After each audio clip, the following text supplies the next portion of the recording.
हमारे साथ मरियम सुलेमान खलील जुड़ी हैं जो सदस्य हैं अफगानिस्तान पार्लियामेंट की और कुछ चीज़ को रिप्रेजेंट करती हैं। मरियम, बहुत स्वागत है आपका TV9 भारतवर्ष पर, हमसे बात करने के लिए बहुत शुक्रिया। आपसे हम जानना चाहते हैं कि दरअसल अभी हम देख ही रहे हैं, जो तस्वीरें हमें दिखा रही हैं कि किस तरह से अफगानिस्तान में तालिबान अपनी ताकत को बढ़ा रहे हैं और उनके सामने अफगानिस्तान की जो सेना है वो उस ताकत के साथ खड़ी हुई दिखाई नहीं दे रही है। तो किस तरह से हालात आगे बढ़ते हुए आप देख रहे हैं? क्या तालिबान ही पूरे इलाके में कब्जा कर लेगा या अफगानिस्तान की सेना कोई जवाब दे पाएगी उसे?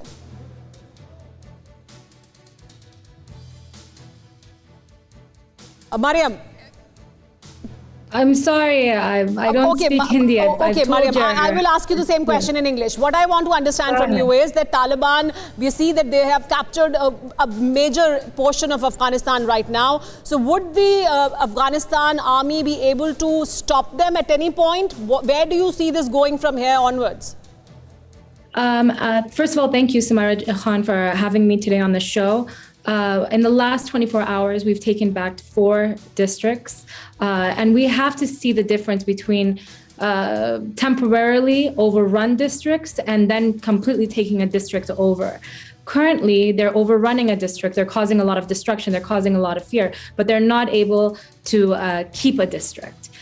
They don't have that capacity within them. We have full faith in the Afghan army, in the Air Force, and we have full faith in our brothers and sisters internationally that will support our government, support our constitution, and support our army, because we're not just fighting for Afghanistan, we're fighting for the whole world on the front line of terrorism. But Mariam, what is the feeling within the Afghan government right now that America is moving out, has literally moved out now? Do you feel that now it's Afghanis against the Afghanis and the world is watching from the sidelines?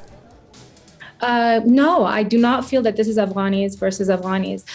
First of all, we didn't expect the Americans or any international forces to be here forever. We have a very capable ANDSF. We do require support for our Air Force and all of our airplanes and helicopters and things like that. We need more support in that regards, but we have a very strong army.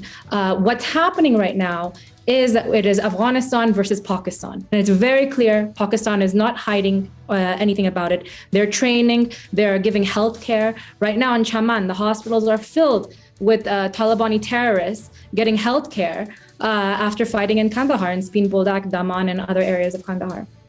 Thank you so much Maryam. I will translate this for our audience in Hindi also. Maryam का ये कहना है कि ये अफगानियों के खिलाफ लड़ाई नहीं है, बल्कि अफगानियों की पाकिस्तान के साथ लड़ाई है, क्योंकि पाकिस्तान लगातार समर्थन दे रहा है तालिबानियों को। हमारे साथ मनीष भी मौजूद है, हमारे साथ कासवर भी मौजूद है। कासवर, सबसे पहले इस पर आप ही की प्रतिक्रिया कि पाकिस्तान किस तरह से तालिबानियों का समर्थन कर रहा है, अफगान सरकार का समर्थन ना कर कर तालिबानियों को पुष्टपनाही दे रहा है, उनको मेडिकल एड, उनको हथियार और सब कुछ मुहैया करा रहा है। तो क्या ये अफगानिस्तान वर्सेस पाकिस्तान है? पाकिस्तान क्यों शांति की प्रक्रिया के साथ नहीं है? क्या ऐसा है? देखो सुमेरा, ये मरियम साहब ने जो बात की है मैं उनसे मुत्तफिक नहीं हूँ, लेकिन एक चीज जरूरी है जो यहाँ पे बात करना कि 1996 से 2001 तक पाकिस्तान ने जिस तरीके से इनको सपोर्ट किया है वो पूरी दुनिया जानती है, और इन तालिबान को प्रोड्यूस करने में अमेरिकन और पाकिस्तान का जो हाथ है वो आज तक पाकिस्तान के ऊपर जो एक लगी हुई है, एक टैग लगा हुआ है, वो इसको उठाने में कामयाब नहीं हो पाया। यही वजह है कि सारे यही कहते हैं कि तालिबान के पीछे शायद पाकिस्तान का हाथ है। मैं आपको यकीन दिलाता हूं कि कल की जो स्टेटमेंट थी प्राइम मिनिस्टर इमरान खान की, उन्होंने वाज़ेह तौर पर कह दिया कि अब तालिबान के ऊपर पाकिस्तान का कोई हाथ नहीं है, वो उनके हाथ से निकल गए। और मैं खुद भी ये समझता हूँ कि तालिबान जो है वो पाकिस्तान के कंट्रोल में नहीं है। ठीक है कासवर, इस पर बाकी मेहमान भी प्रतिक्रिया देना चाहते हैं। वापस मैं आपके पास और भी खबरों के लिए आऊंगी पाकिस्तान से जुड़ी हुई, लेकिन मनीष, पाकिस्तान लगातार क्या समर्थन कर रहा है तालिबानियों का, और तालिबानियों की ताकत बढ़ने के पीछे क्या पुष्टपनाही पाकिस्तान की है? बड़ा हाथ उसका है, जो कि मरियम भी कह रही हैं और जो अफगानिस्तान के बाकी तमाम और प्रधानमंत्री, उप प्रधानमंत्री, विदेश मंत्री, तमाम लोग ये बात कह रहे हैं। देखिए, पूरी दुनिया ये कह रही है कि आज जब जिस तालिबान से अफगानिस्तान की फौज लड़ रही है वो कौन लोग हैं? बस ये है कि कुछ 100 कुछ चंद हजार अफगानिस्तान के लोग हैं, लेकिन पूरी की पूरी ताकत उसमें पाकिस्तान की आर्मी से है।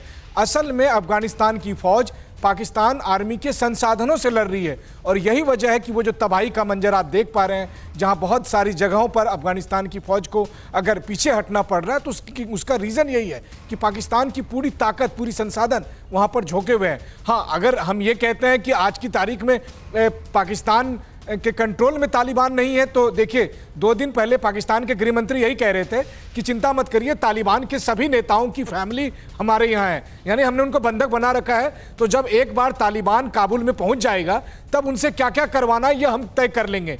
और भले ही इमरान खान जाकर उज्बेकिस्तान में ये कहते हैं, ताशकंद में जाकर के हमारे हाथ में कुछ नहीं है, लेकिन हकीकत यह है कि ये सारा जो नापाक डिजाइन है वो पाकिस्तान के द्वारा किया गया। और मरियम साहिबा बहुत अच्छे से कह रही थी, बस मुझे एक ही चिंता है कि ना जाने वो दिन कैसा होगा जब तालिबान काबुल के पास पहुंचेगा या काबुल शहर में प्रवेश करेगा। परवाह देश की, सोमवार से शुक्रवार रात 10 बजे TV9 भारतवर्ष पर।